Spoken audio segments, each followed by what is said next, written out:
Hello, hello, brothers and sisters. Welcome to our show titled Speak of Africa. We have another great show for you today. We've done a lot of research and we're going to share a whole lot of secrets with you. Do you know what is happening now in Cameroon? You may not know. The truth about it is there are things happening in the 2D. A 2D, the presidential palace is burning. It's burning. It's burning. Who is going to stop the fire? What is happening? Succession shuffle. Who is going to be the next president? Biya has forced himself onto the people. He wants to run the country. But you know Biya is finished. So now in the Biya camp, we told you last time, Franck Biya has won the succession struggle, the clan warfare. He has won it. So basically, we have more news we have to give you. We've gone and researched a lot about Franck Biya from his days, young days in Yaoundé, to the time he spent in California, to the time he spent in Monaco, to the time he went back to Cameroon. So we're going to give you all the information. So actually, some people from the presidential palace in A2D, they just hinted us that it is final. Biya Paul has decided that his son, Franck Emmanuel Olivier Biya, is going to be his successor. Nobody can change that. He has made his final decision. So for this show of today, the title is Cameroon's Crown Prince Franck Biya, next king or kingmaker. Is Franck Biya going to be a kingmaker or is he going to be a king? Well, even though in Cameroon some people say there's no monarchy, Biya is not a monarch, but Biya has made himself into an artificial monarch. In Britain, we have what we call natural aristocracy. Aristocracy by birth. You are born an aristocrat. In the case of Paul Biya, he has become an aristocrat artificially. So when you look at the way his son is perceived, some people will say, oh, Cameroon has no monarchy, but Franck Biya is perceived to be a prince. He is the crown prince of Cameroon. So this crown prince, his father has finally decided that he has to take over from him. So you see how Biya has been very clever. Biya knew that if he had revealed this stuff very early, he would create a lot of problems for his son. So he delayed the whole program. In 2018, the Frankies were thinking that Franck would take over. Biya told his son, my son, just wait, let me soften the terrain so that everything will be ready for you. Now the Cameroon terrain is ready for Franck Biya. Biya has softened the terrain. He got rid of Maurice Kamto, a formidable opponent. Now he's gotten rid of Issa Chiroma. So the terrain now is clear for Franck Biya. So when you look at what is happening now in Cameroon, it is a case of dynastic succession. Of course, some people are asking me, is this a rumor or is this reality? Well, if you think it's a rumor, you know that in this system where they don't let you get information, things begin like a rumor. We got this rumor and we started finding out and we're realizing that everything is falling in place. Okay? People say, okay, Franck Biya has never held any office. Does it matter? In Cameroon, there's a constitution, but Paul Biya treats that constitution like toilet paper. Paul Biya is a king, whether you like it or not. He runs Cameroon like a monarch. Okay? So you guys may argue that Cameroon has a constitution. La constitution du Cameroun, c'est comme le papier hygiénique. It's toilet paper. They can use it any way they want. It doesn't matter. The Cameroon constitution is not like the American constitution, where you see American citizens believe in their constitution. They believe in the rule of law. In Cameroon, Biya is a law. L'état c'est moi. Okay? Biya thinks he owns Cameroon. In his mind, Cameroon belongs to him. And even his children have been trained to know that Cameroon belongs to them. Cameroon is their family property. And which is why we're going to show you the way things are going. So when we say now that, okay, people say, oh, Franck Biya has never held a political office, so it's really far-fetched. No, it's not far-fetched.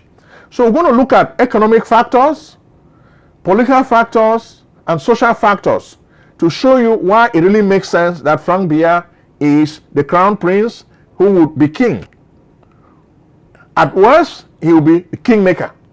So which means in order to keep the Biya system in place after his father is gone, Franck Biya will be the one to select the next ruler. But why would he not choose himself? Human beings naturally are selfish. So from what we're going to tell you now, Franck Biya is going to choose himself as the king of Cameroon. So we're going to start giving you the details now.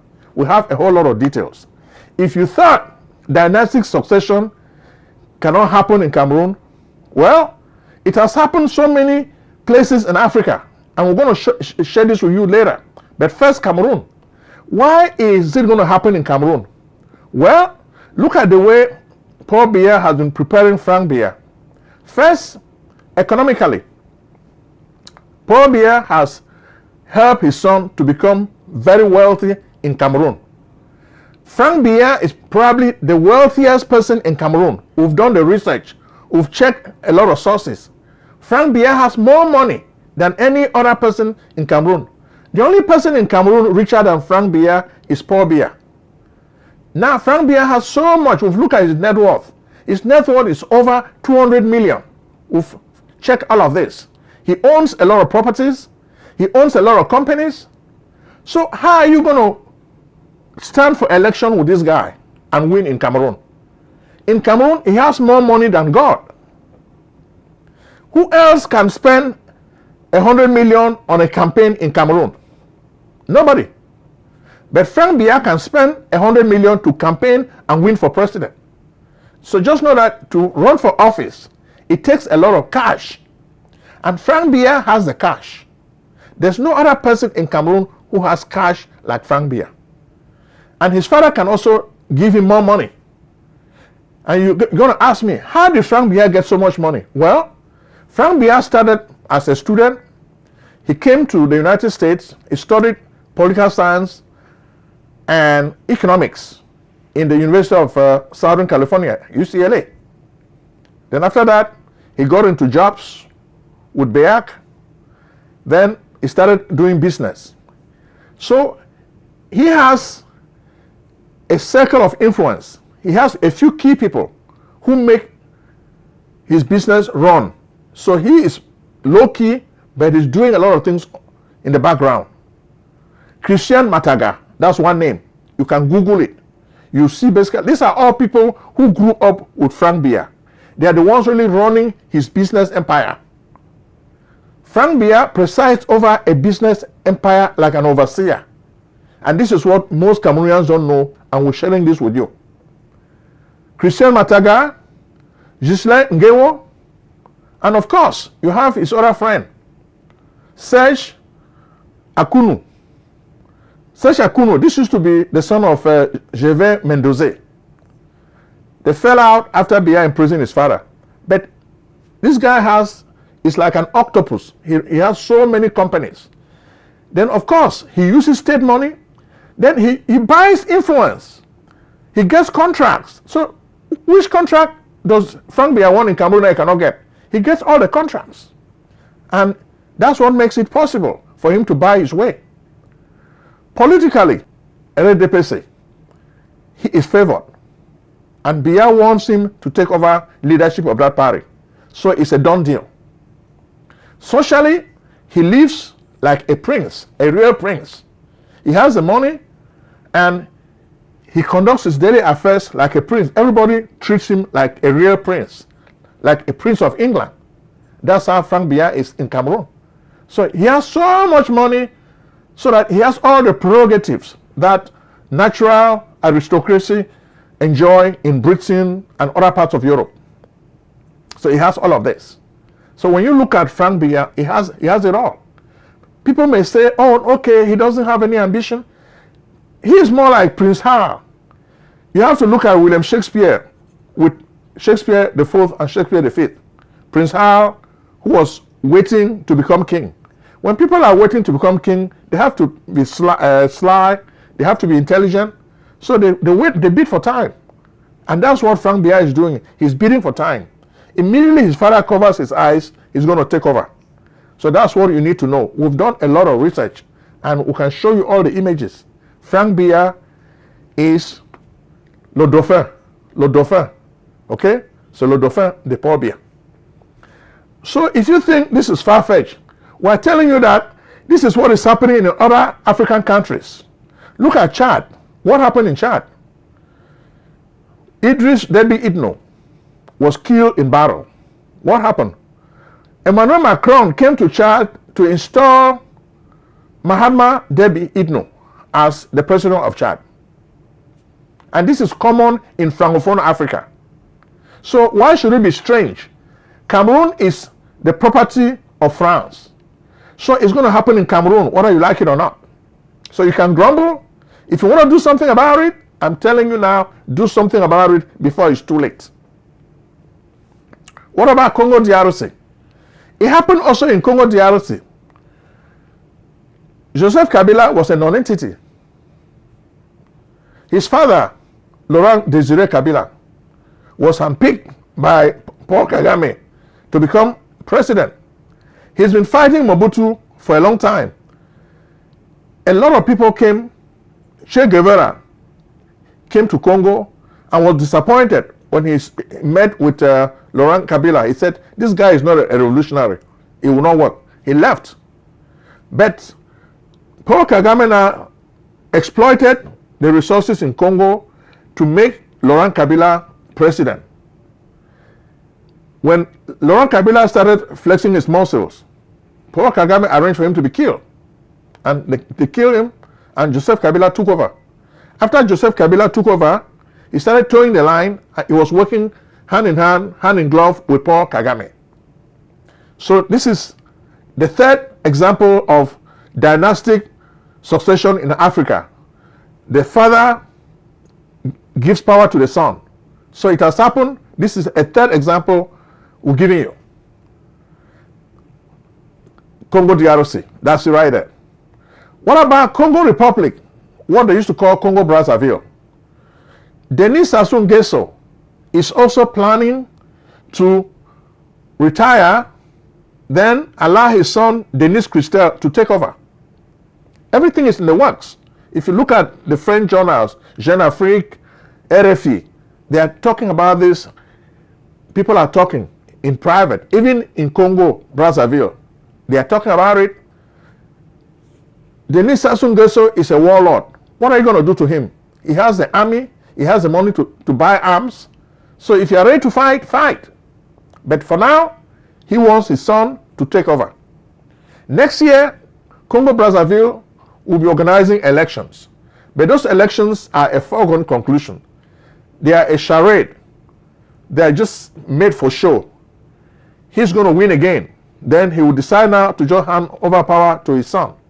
So we've given you the fourth example of dynastic succession in Africa. Okay? Then, if you think Congo is not a good example, what about Egypt? You saw what created the Arab Spring in Egypt, right? Hosni Mubarak became president after Anwar Sadat was assassinated by Islamic fundamentalists. What happened? Mubarak took over power. But Mubarak did not want to leave. He was there was bad governance, Americans were pumping money into Egypt, but now he was preparing his son, Gamal, to take over from him. And you know mothers, Gamal's mother was really ready for her son to take over from the husband. As they say, man proposes, but God disposes. The Arab Spring came and messed things up. And eventually, Hosni Mubarak was taken out by the Arab Spring. Okay? Then, we have another example. Equatorial Guinea. You know the Obiang family, right? Martial Nguema was the first president of that country. But Teodoro Nguema Bazogo killed his uncle and took over power of that country. I think that was in 1979.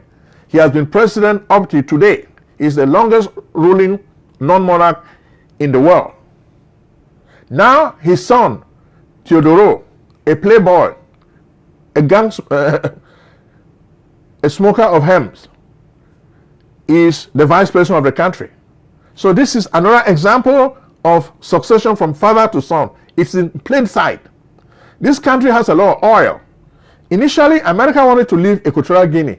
But when ExxonMobil decided that oil was found in that country, he told the White House, listen, stop that your nonsense. We're going to stay here and exploit this oil. So we don't care about the human rights record of Obiangema. We're going to stay here and make money from the oil. America cares about oil, money. They don't care about human rights. Human rights is just propaganda. So today, you have Teodoro running the country as vice president. He just went to Cameroon not too long ago after Biya forced himself as the ruling president of the country to solidify ties with Cameroon.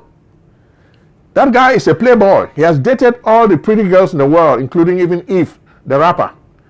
He enjoys himself. His father thought he was soft to become a dictator, so his father has been training him, grooming him. So now he has been going places. He knows the ropes, and things are working well. So now, do you see another case of succession? So don't say it will never happen, because it's happening. Everything happens in silence. These guys prepare their sons in silence. While people are not watching, they prepare everything. People are just surprised when everything is publicized at the end. Oh, Franck Biya is president. Okay, Cameroonians, if you don't want Franck Biya to be president, wake up and smell the coffee. What are you going to do about it? He has the weapons. Do you have weapons to fight? Isai Chiroma said he's going to fight for your victory. Has he fought? He has escaped to Gambia. So let him come and fight.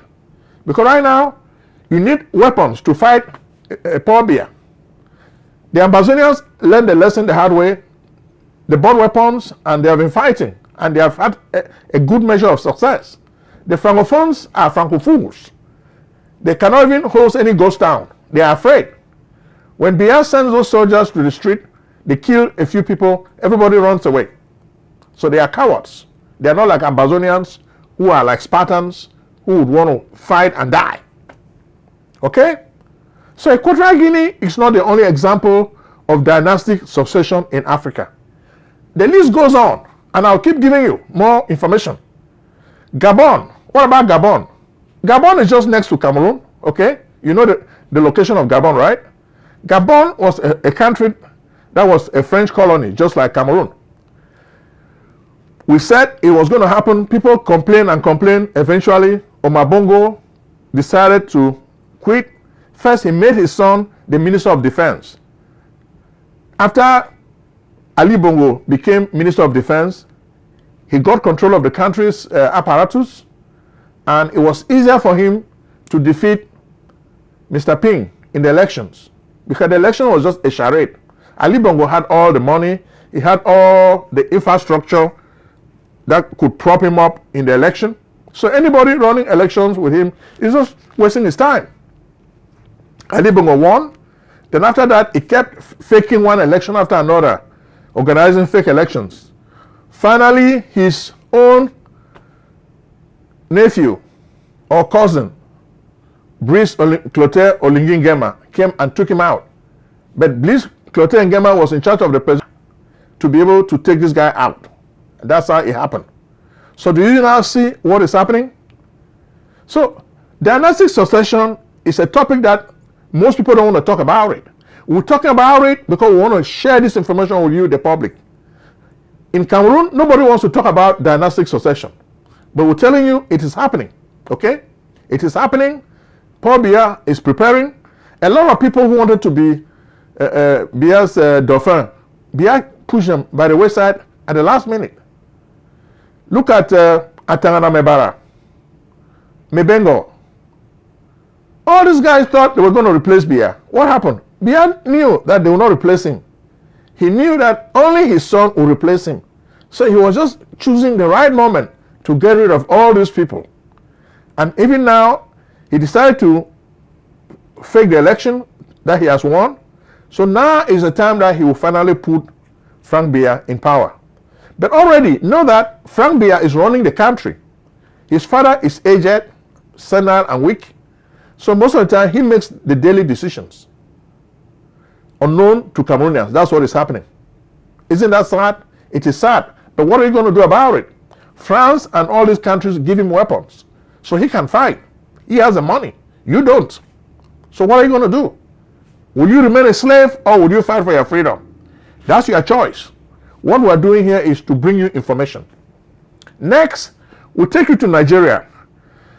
The news media is filling you up with stories about Donald Trump bombing Sokoto, pap, pap, pap, pap, pap. That's what everybody's worried about, right? But the real story that you guys are not paying attention is the succession story in Nigeria. First, Bola Tinubu is focusing on re-election in 2027. He doesn't really care about the problems with insecurity, which is why the insecurity is rife. They know who are the players. They know who the criminals are. They know who the bandits are. But they choose to do nothing about it. When Trump decided now that, say, hey, Bola Tinubu, if you don't show me where these your people are, I'm going to blow you up. What did Bola Tinubu do? He decided now to open up. He showed Trump where the criminals and the Islamic terrorists are. But that's not what he wants. He wants to stay president until 2027. Then after that, he will make way for Sheyi Tinubu to take over. The son now is being groomed to become the next leader. He takes Sheyi Tinubu to all the places he goes. Even when he goes to France, he takes his son with him. So his son is already learning how to become president. Sheyi Tinubu is very, very active, even among the youth. He's building his political base slowly. And I think a few days ago, we saw pictures. They just crowned him. He got a title in the Yoruba land. Is it Okanlamo of Yoruba land? So he got a new title. And what is that? They are preparing him gradually to take over. So in Africa, succession struggles are done quietly, smooth. People say it's just a rumor. Then sometimes they do it like a test. How is the public going to react? Okay, let's do it like this. Like a balloon. We just keep opening it slowly, slowly, so people get used to it. Okay, that's what is happening. So Nigeria now, is it a country? It's a banana republic. If Trump can come and bomb Nigeria when he wants, where's Nigeria's sovereignty? But Bola Tinubu doesn't care about Nigeria's sovereignty. He cares about survival. He cares about making money for himself and his family. After he leaves, he will position his son to take over. What are you going to do about it? You will complain, but what are you going to do about it? So, from what we're telling you now, you can see that dynastic succession in Africa is common. It's not a rumor or far-fetched, the way some people think. It's happening, and the leaders are beginning to make it normal. They're normalizing it. As if the cases I've given you are not enough. Let me throw in Togo. And that's why I will end the show of today with Togo. Nasigbe Yadema arranged with the French to kill Sylvanus Olympio in Togo, an illiterate soldier of the French Legion. He took over the country. What could he do? Nothing much. He just served the interests of the French. When he was dying, what did he do? He brought his son, Fore Nasingbe, to take over. Initially, ECOWAS and other groups like the African Union protested, but finally, Fore Nasingbe took over power because the throne belongs to his family. That's their property. L'État c'est moi, l'État c'est nous. Le Togo c'est notre propriétaire, n'est-ce pas? That's what happened with Nasigbe Eyadema. So we've given you a whole lot of cases of dynastic succession in Africa. So if you think it's not going to happen in your country, think again, because that's what most of these leaders are planning. That's what Paul Biya has been planning in Cameroon for a very long time. And people have been thinking that, oh, his son is not involved in politics. His son doesn't have to be involved in politics. He can put him in at a moment's notice. So the plan is in the works. It happened in Chad. It happened in Congo DRC. It happened in Congo Republic, Egypt, Equatorial Guinea, Gabon, Nigeria, Togo. So we've given you a whole lot of examples of dynastic political succession in Africa. So what do you think? Now it's time for you to reflect. Don't just complain. What can you do about it? So start thinking about it tomorrow.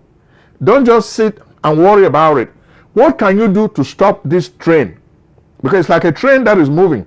If you don't stop it, it will continue moving. Can you do something to stop this train? This is what you have to think about. If you know what you want to do or what should be done to stop dynastic political succession in Africa, put it in your comments in this video. That's why we're sharing the video with you. Comment, comment, and comment. We want to hear from you. Your ideas will be published. Thank you very much.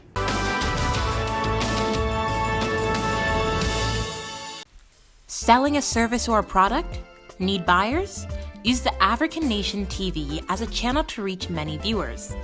Act now and call Prince Ojong at 240-350-1131. That's 240-350-1131. Act today.